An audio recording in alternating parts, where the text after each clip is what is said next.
God, we are on our seventh week of this series, and the series is called How to Achieve Righteousness, and we've been looking at a lot of methods and ways so that we can be like the angels who are in the heaven, like the saints who roam around this world, like the martyrs who are in the heavens, like the righteous who are crowned within the heavenly realms. How do we get there is what we've been looking at for the past 7 weeks, and today we'll continue that series as well. Last week, can anybody remember or remind me what we discussed, what we talked about last week? How to achieve righteousness.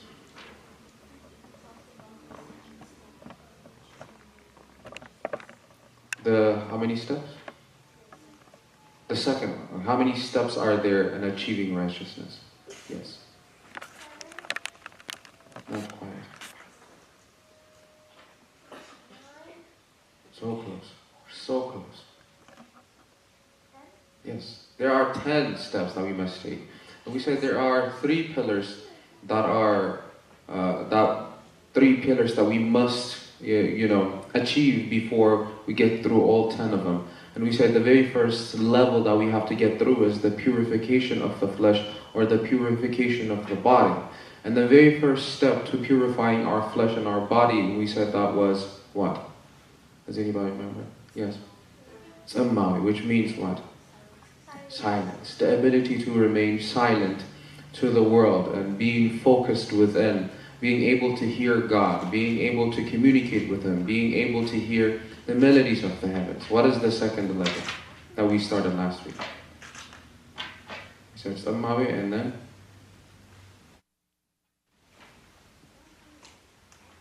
What's the second step? Does anybody remember?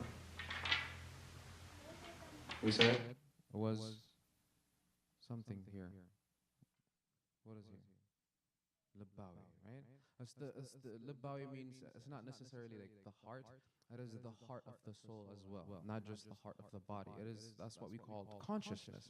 When and we talked about last week, if you guys remember, when the saints get to this level, there's certain ability that they unlock in their righteousness. It's unlocking a certain ability, a certain power per se. When they get to this level, they are able to see the separation of the flesh and the soul when somebody passes away.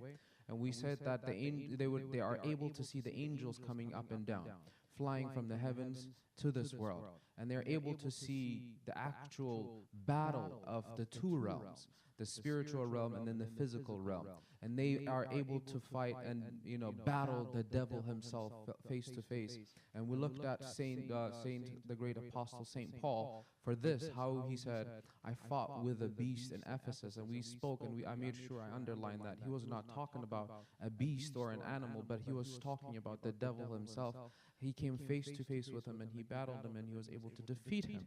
And it is after this he is able to achieve something that he hasn't achieved his whole ministry, and that is to unlock the two realms. And he was able to fly to the heavens and see the angels and how they praised God and the words that they spoke. And then he came to this world, and he said to the people that were here in 2 Corinthians chapter 12, he said, I heard things that I could not utter. It's impossible for me to say. I heard melodies that I couldn't possibly tell you guys, because you guys are not in that level of righteousness just yet. But thankfully, by the great Saint Yarid, we were able to hear those words and those melodies that Saint Paul was talking about. Understand, this is what we are able to achieve when we achieve Libawi, or this level of consciousness. And this is very important because it allows us to control our thoughts. And this is where a lot of people struggle, the ability to control their thoughts. Even in this moment, in this hour right now, our ability to stay focused on what we are saying, in the songs that we are singing, in the prayers that we are reading, it's almost impossible for us to remain focused. We're thinking about so many things. We are everywhere. And that is because we are not able to control our thoughts. We don't have the power over it. That means our thought control our actions. The reason why you are bored is not because you want to be bored, it's because you are not able to control your thoughts. You're not able to focus. Our attention span is so small. It's so tiny. And that is because of the things that we do. It could be anything. The upbringing of TikTok, for example, has ruined a lot of people's attention span, because you are able to sit in one place and scroll through hours and hours of information, and those informations are given to you 30 seconds each. That means you want to attain everything in 30 seconds. After 30 seconds, you do not want to see or hear or understand any topic for longer than 30 seconds. That's why whenever a person speaks for more than 2 minutes, we are thinking about something else. Our inability to control our thoughts and to focus comes from this. It's simple. It's simple. We think it's because of the speaker. It's because of the priest. It's because of the deacons. It's because the qaddas is too long. It's not. It's our inability to control our what? Our thoughts. Our thoughts. This is what we need to strive. We need to be conscious and have conscience. Does anybody know what conscience is? What is conscience? Do you guys ever hear a voice in your head? A little voice that sometimes not guides you? Maybe you're about to do something that you're not supposed to, and then there's a certain voice that says, hey, don't do it, right? Stop. This is not what you're supposed to do. This is not where you're supposed to be. There's a certain voice that is in your head that guides you in a certain way, towards good or towards bad. And we call this what? Conscience. This is something that we must have. If a person does not have a good conscience, then they are going astray in a wrong direction. That means they have no control over themselves. The world, their thoughts, and everything else around them will control them. If we do not have this power, our conscience will either be corrupt or seared. These two things that we're going to focus on, and then we're going to conclude today. I know it's getting late. Our conscience will be what? If we're not able to control our thoughts, corrupted or seared. These two things we're going to focus on, and then we'll finish. Are you guys with me? Focused? Very good. Or else that means we're not listening. And then I told you guys the reason why we're not able to listen is because we're not in control of our thoughts. And today we're going to be in control of our thoughts, and next week we're going to have a great lesson. And for this, I want us to look at the book of Titus, chapter 1, verse 15, where St. Paul writes this: "To the pure all things are pure, but to those who are corrupted and do not believe, everything that they have or everything that they produce will be corrupted. Their minds," he says, "their minds and their conscience are corrupt." It's corrupted. So how does one's conscience become corrupted? How is it that it's almost impossible for us to do good things but lean towards bad things? Why is it easy for us to be lazy, not to focus, not to listen, rather than to listen, to focus, and to worship God? Why is it easy for us to sleep in than to wake up and pray to God? Why is it that we get so exhausted and tired at Qaddasi, but other places, if we're in a playground, we don't get tired or exhausted. We are enjoying those moments. Why is that happening? When does it get corrupted? This happens, I told you guys last time, if you guys remember, give me the example that I gave you guys, how to control your thought. Gideon, do you remember? Our ability to control our thoughts, so that temptation doesn't come into our mind. What does temptation do? It knocks. Right, that's the very first thing that, what does it do? The very first thing that it does, temptation, knocks on your door. And then, of course, you respond by saying, who is it? And then temptations will tell you, it's me, temptation. I got some good stuff, fun stuff for us to do. Instead of you being boring and sitting at home, maybe sitting at church, let's do something else. Let's think about something else. And it presents these things to you. And then when does this become a problem? When we open the door and start entertaining it. Should I do it? Should I not? Should I let him in? This becomes a significant problem. And we talked about this. When the temptation knocks on our door, is it sin? No, because you can't control it, right?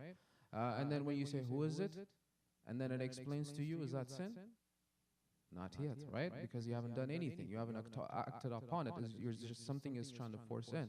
But what happens when you open the door? Is that a sin? Yes, you entertained it. You become corrupted now.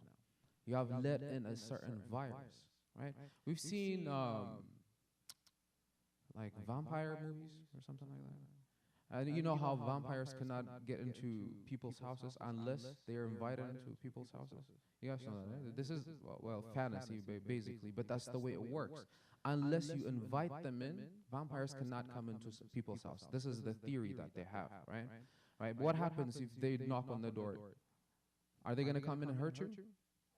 No, they're not going to, because they're not allowed to come into a person's property unless they're invited into the property. And that's what the devil wants. He wants you. He will lure you with these amazing temptations. Let's do this, let's do that. And then when you invite him into your brain, into your mind, then he takes control. This is what I was talking. In the beginning of the sermon, there was a certain temptation that was knocking on your door. You know, oh my gosh, Diakon Gorgoris is about to speak for 40 minutes. Let's get out of here and think about what we're going to do tomorrow. And if you entertain it, it becomes a problem. It takes control of you. The rest of the sermon, you're unable to focus on anything that I'm saying whatsoever. It's impossible. It's impossible. And that is not sometimes, doesn't seem like you have control over it, but you do. You have the power. God has given you the strength to control. Let's take a look at others, horrible people that we think. People who do drugs, for example. Recently we talked about drugs here, right? If you guys remember. People who do drugs. Do you think they want to be drug addicts? Do you think that was their intention when they began this whole situation? No. No, this is how we become corrupted. They entertained it for the very first time, so that maybe they can fit in with their friends, so that their friends might like them, maybe they accept them, maybe they want to experience what it would feel like. And then they just invited that in. That means they overrode something that they were not supposed to override, and that is conscience. The moment you override your conscience, what happens? Your consciousness becomes weakened. It becomes weak. And then the second time this invitation comes, it's going to be a lot more easier, because your conscience is going to be weak. It's not going to be as strong to lure you back and to tell you not to open the door. It becomes weak. It cannot do it because you allowed it to happen the first time. First time is the worst one. Once you let it happen, second time is going to be easier. Third time, even more easier for it. The third time, you won't even think about it. It just happens. It becomes a habit. It's something that you do. You can't help it. It becomes addiction. That's it. It's something. It becomes a natural part of who you are. This is when conscience is corrupted. You no longer have control of yourself. What was the second thing that I mentioned? Conscience can be corrupted and then seared. Seared. Do you know what seared is? Sear, something to be seared. Not seared, but seared. Like, well, for example, like, yes. Hot iron on something is like, it sears it, right? Hot iron, when you put it, when you leave it on a clothing, what happens to the clothing? We say it is seared. Yeah, that's searing it. Hot iron. Great example. And actually, we're going to use 1 Timothy chapter 4 just because you mentioned that. So that was an amazing example. And that says, such things come through hypocritical liars whose conscience have been seared with a hot iron. This is St. Paul to his beloved student, Timothy. What does it mean to be seared? Back in the Old Testament, those of you maybe who study medicine, all these things, there's something called anesthetics. When a person is like hurt, they put anesthetics and then it numbs the body, right? It numbs the body, and the doctors are supposed, they operate on where the hurt is, they do their things and then they leave and the person is healed. But back in the day, they didn't have this medication, so they didn't have the science. So for example, if a person is bleeding out of control, and if they're not able to stop it, guess what they do? They sear it with an iron. With a hot iron, they sear the wound. And then it stops the bleeding. And then when they go back, the biggest problem that they have after they seared it, when they go back to the wound, they're unable to have any type of feeling on that wound, because the searing completely damages the sensitivity of the flesh. It ruins it. It ruins it. Therefore, like, whatever you do, you punch it, you hurt it, you cut it, they won't feel it. It's seared. All those senses that they had on that body, on that wound, is destroyed completely. And this is exactly what St. Paul was saying to our conscience if we're not cautious of it. It sears our conscience. First, what does it do? It corrupts it. It takes control. And then what does it do? It sears it. What does it mean? That means you no longer have senses or sensitivity to sin. Notice there is a lot of people within this world that are okay with killing. Have you seen, there was like a recent documentary on Netflix about a mass murderer, a serial killer, right? These people, do you think they have certain feelings? Do they feel bad for what they did? No. Do you think that, for example, the Islamic State, when they were beheading Christians, do you think they felt any type of sympathy for what they were doing? They didn't. They didn't feel anything. What do you think that is? That is because their conscience is first what? Corrupted, and then what? It's seared. It's seared. They no longer feel anything. They can sin in any way that they want. Look at the rest of the world. They do all these horrible things. I just came like 2 hours ago from Las Vegas. And then what do they call Las Vegas? What is it called? What is the city of? Or sin? It's called Sin City, right? This is the logo or the motto of Las Vegas. It's called Sin City. And then, you know, you've heard the phrase, what happens in Vegas? What happened? Where does it stay? Stays in Vegas, right? Because people go specifically, is it to do good when people go to Vegas? There's three things that they want to do. They either want to party, do crazy drugs, gamble, all the horrible things. That's why it's called Sin City. Nobody goes for anything good. No one. And everybody's conscious of this. And specifically, they go there to sin. That's what they want to do. Because their mind, their conscience, doesn't let them. If you ask them, if you tell them, you know, gambling is bad, are they going to listen to you? No. Why should they? Yeah. It's like, oh, this is how I make money. This is how I make a living. It's like, oh, this is how I have a good time. Because who is in there? The devil has twisted it. Corrupted them first. He's like, oh, try it one time. You're 21, right? So this is the thing. Well, you guys might not get there, but at some point, this is where you need to be very, very cautious. When your friends turn 21, for example, the very first thing that people do is fly out to Vegas in a huge, significant group. We see it in our community as well. I was able to live in Las Vegas for about 3 years, and I see a lot of Habashas in a group. You know, 21, when the person turns 21, they all fly out and they do crazy things. And after that, I never see them again. I never understood. And all these kids were the kids that I pretty much saw at every English conference, UOTY conference. Does anybody know UOTY? I've seen them grow up within UOTY for 6-7 years. And then when they turn 21, they're in Vegas. And after that, I never see them at church ever again. That is because they entertained the idea of sin for the very first time. They loved it. Not just loved it, they fell in love with it. And now they don't have control over their mind. Now what they're feeling, what their emotions, what their thoughts is the one that is controlling their actions. And they become away from God. Unconscious living. Their conscience gone, destroyed, seared forever.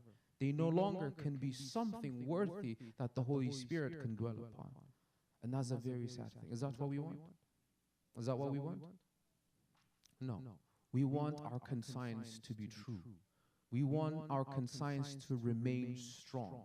We want our consciousness to be awakened and at all times alert, so that we are in the grasp, in the boundaries of God, in the boundaries of the church. This is our responsibility, our ability to control our thoughts. The main thing is here.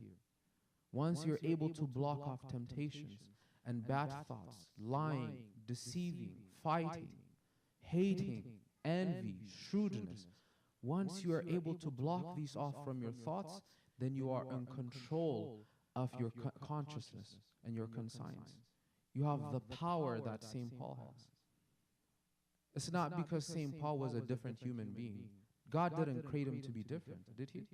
In fact, he was a worse sinner than any of us.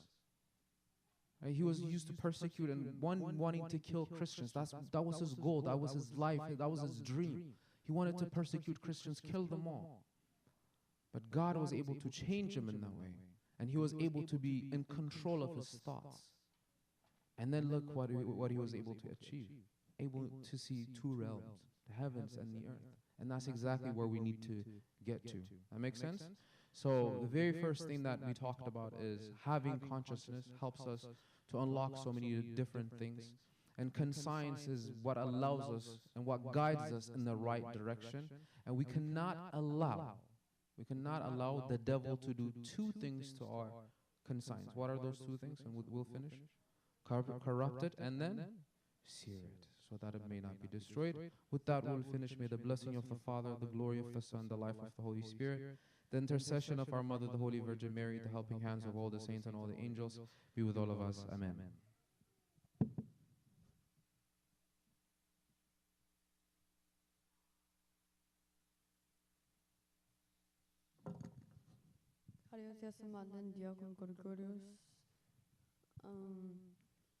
We finished our weekly Friday preaching, and now we'll go to the finishing prayers.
It's you who can save me.